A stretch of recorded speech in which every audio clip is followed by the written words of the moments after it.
Okay, well, shall we see how this goes? Yeah. Today I want to ask you a question, and that question is, what could you do today that would make you feel really good? When you're experiencing some anxiety, maybe 90% of Hi, I'm TJ, and I work as a mind consultant, training organisations and individuals with their mental health and how to navigate this wonderful world that we're running around in. So I've become fascinated by why mental health is going through a shift and why many people are struggling now. When COVID hit, I was actually lecturing at Exeter University in psychology, and whilst I was doing a master's, and then I thought maybe I could train companies and begin building programs for like groups of people and things like that. I also make video content, which is fun, which is good to share this guidance as widely as I can. It's very important that I preface this by saying that we are friends. Yeah. We've known each other for quite a while. We met at uni. You're quite different to who you were at uni.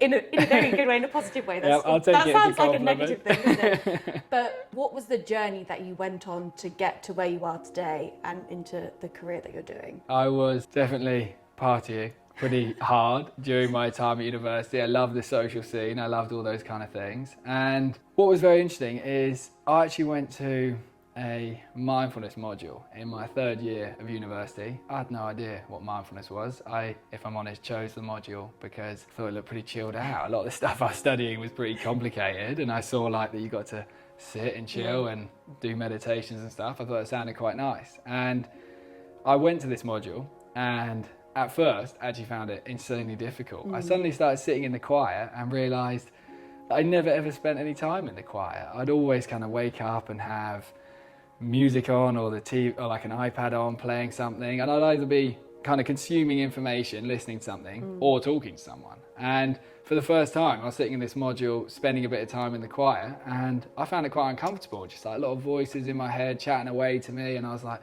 this is unusual. But kind of the fact that it was unusual made me think I should do a bit more of this. I should start going on walks in the choir and just spending a bit more time wandering around and chatting to myself and listening to what I want to do next. And that experience of just spending time on my own wandering around, trying to decide what could I actually do here, what kind of contribution could I make, was really in that experience. And I think that time was the shift from maybe more of the party hard at university and more into a more balanced experience now. What's it been like for you as a man, so openly talking about mental health? Yeah, it's been nerve-wracking, if I'm honest. Like sometimes, like posting these videos, I kind of will watch it back and I'm like, am I really gonna like put that on the internet? And then I kind of just have to like trust that kind of feeling in my tummy that's guiding me, and I put it on. So I do experience that nerve-wracking time. I have had some kind of stereotyping. However, I've actually had people find maybe value in the fact it's from a male voice, a male perspective, just because typically this guidance has come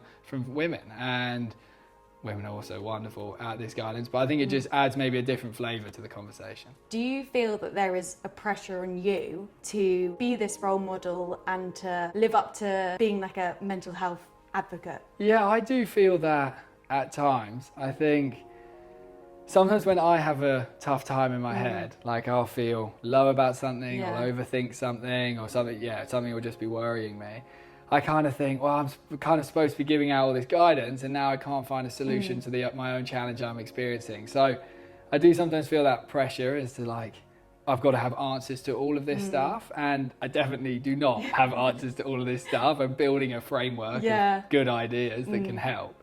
But I also feel just such ridiculous amounts of motivation inside me to go in that way. And you specifically are really interested in how the modern world impacts our mental health, like technology, social media. Tell me more about that. Yeah, this is what I've become so fascinated by. One of the things that really validated the interest I had in that was looking into the younger people mental health space and seeing just like the soaring rates of mental health difficulty in teenagers. And I really feel this deep addiction style relationship we have with social media and constantly checking what people are up to, the effect that has, as we'll probably go into, on this kind of dopamine stuff. So how would you say that social media, from like a chemical perspective, like how does that impact us? Yeah, that's a good question. There's one like kind of really simple chemical that's very much influencing our experience, which is dopamine. Dopamine is the stuff inside us that basically is driving us. It's the thing that motivates our behavior. And the reason it's in us is because it used to be such a big component of our survival. Like dopamine would come into your body, it would come into your brain, and it would kind of trigger that motivation to go out and hunt or look for a partner or find food or whatever it may be. And the big thing to recognize with it is the experience of having dopamine was something that basically required us to put effort in. So as you began engaging in effort, say like a simple example, like exercise, this dopamine stuff begins to rise as you're exercising. And although it's effort when you're exercising, you think, oh, can I be bothered to do this? The dopamine increases. And then when you finish your exercise, you feel that sense of accomplishment. You're like, yeah, I did some exercise today. And that's because it's gone on a nice slow curve. One of the challenges with social media is as soon as you enter the app, you have that kind of, oh, I'm about to go on my phone, and you get that kind of anticipatory dopamine beginning to come in, like what's going to stimulate me, what are people up to, have I got likes on this photo, whatever it may be. And instantly you're kind of having this giant experience of dopamine, and it spikes it up really high. So your dopamine suddenly rises instead of going on that steady journey. And at that point, your brain is thinking, why on earth is this risen so high? And like everything in life, everything's just trying to find its kind of balanced equilibrium level. So this dopamine stuff is like, shit, how did I get up here?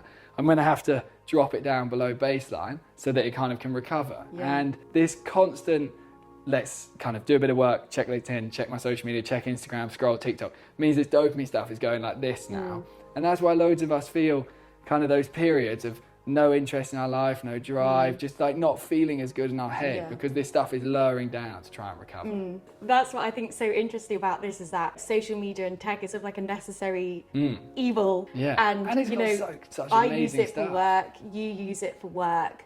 So how can we find that right balance? I think the most important thing is learning to basically check this stuff less frequently. This dopamine stuff, effectively, it comes into our brain in like these little bubbles, like a little vehicle that's holding this dopamine stuff in our head. And as soon as we have a dopamine-y sort of experience, like you're flicking through TikTok and thinking, wow, it's addictive and entertaining, all these bubbles are kind of bursting and you're like getting this really amazing dopamine experience. At some point, you run out of them because your brain is only making a certain amount. It's a limited resource and you run out. At that point, where we'd maybe try and go back to our work, we maybe feel less enthused by our experience. Our mind doesn't feel quite as good. So then we think, oh, I need a bit more of that stimulation when it's already at a low level.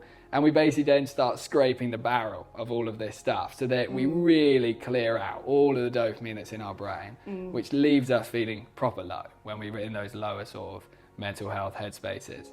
So with that in mind, you need periods of time where your brain recovers effectively, where it builds this stuff back up, and loads of stuff build it up. Going and cooking some food, exercising, hanging out with your friends, all of these things will build it back up. Because you say that as a society we sort of evolved away from nature. What does that mean? Tell me more about that. When you look at a human, they consider that we've probably been wandering around in quite a similar form to we are now for 200,000 years. And that's ages, like it's ages and ages that we've been here. And obviously for 99.9% of that, that's running around in forests, in the quiet a lot of the time, connecting with people, eating a range of food, moving your body all the time, sleeping loads, because when it was dark, we just slept. So like in winter, imagine the rest you would have got. And that, in comparison to now, which is wake up, into the phone, sit at a desk, at lunchtime, can't even resist the iPad to like watch TV, and then it's the evening and it's tech. And it's like humans are so disconnected from how we are designed to operate, which isn't all bad. Like this is cool, this new world. But what we can do is actively prioritize connecting with that instinctive part of ourselves. And when I was asked recently in a speech I was delivering, someone put up their hand at the end and said, what's kind of the number one thing I should take away and do now in my life? And then I was scanning through everything I'd said thinking, blimey, what is the answer to that question? Because it's quite like specific to know. And my instinct just kind of answered, which was get out into nature with either your phone in your bag or your phone at home on a regular basis. And nature doesn't need to be some massive forest. It could just be getting to a park and just being like a human being, but rather than like a tech being that we are now. I'd be interested to know like what has been people's general responses to you saying get out in nature. Surely there are some skeptics. Yeah, 100%. I think a lot of people feel like, what could that do for me? Yeah. Like, they think, I've been to a park, I've kind of walked through it and felt nothing. Like, someone said to me the other day, how are you possibly not bored of walking around parks, basically? And I was thinking, good question, like, how am I not bored? And it's really because when I'm in nature, really prioritized immersing myself in the experience of the fact I'm in nature. And I did this originally by really connecting with each of my senses when I was there. And at the time, I hated being in the quiet. I used to find it uncomfortable, and I kind of be just like not being that nice to myself about work or looks or whatever it may be. So I started when I was there thinking, how could I kind of entertain myself? And that's when I started going through each of my senses. I'd like list out things I can see, things I can feel, things I can hear, things I can smell, and started getting way more immersed in it. And then every time I came home, my clarity on what I wanted to do with my day, my work, my relationships, my life, were just suddenly shifting massively, because I was kind of giving my mind the space to think through all of these things. Nowadays, we've got lots buzzing around in our head, and we're like, oh, this isn't nice. Let's go on Instagram to try and deal with that. We just put more and more in. Our brains kind of need offloading time. Not everyone has like the access or the time or the money, to be able to spend time in nature. 100%. Do you think that maybe mental health has become more of like a luxury? I do, in a way, think that's taking place. When I consider through like COVID, how some people had to live like really, really isolated and very little time outdoors. Like, it's great if you have the luxury in COVID of just like living right in the countryside, wandering around and being COVID and it not being a big deal, but right in the centre of the city in like a big building, I almost do think it's becoming a luxury. And the challenge is, in that situation, of course your mind's just going to look for entertainment. It wants to have fun, be entertained, and that's when it's like, well, the only source now of joy becomes like the phone and the TV and stuff. Research around mental health and raising awareness about mental health is like increasing over time, but then at the same time, we're becoming increasingly urbanized and dependent on social media, tech. Surely one of them has to give, or is it possible for, good mental health and modern society to coexist? I think one of them is giving, being our minds. That is the thing that's giving into this new way we're living with. I think consumerism's a big part, like even when I connect back into that idea of this dopamine spiking, purchasing things online for cheap and delivering them to your house, a great example. It spikes you up, you're like, I bought something, it comes and it's just not quite what you wanted, and you have that disappointment feeling. So consumerism, huge part of all this. And can they coexist? I mean, they're going to have to. I think we're going to have to really learn to manage the experience of just finding moments of disconnection from this experience. And even when you go and see your mates and stuff like that, like when I go to the pub and I go out for drinks and whatever it may be, like I look around and so many people aren't even in the experience of socializing, because they're taking their Instagram stories and they're WhatsApping people and they're looking down at their phones. And the key things that support our mind, like social connection, need to become more actively prioritized. So when you're out with your friends, think, oh, maybe this could be a moment to just like really be away from my phone and not have that kind of urge to constantly think, oh, what's going on, what the story's like, what are people up to? Balancing them out is just going to be the way forward. And my last question is, what would you like to say to my audience?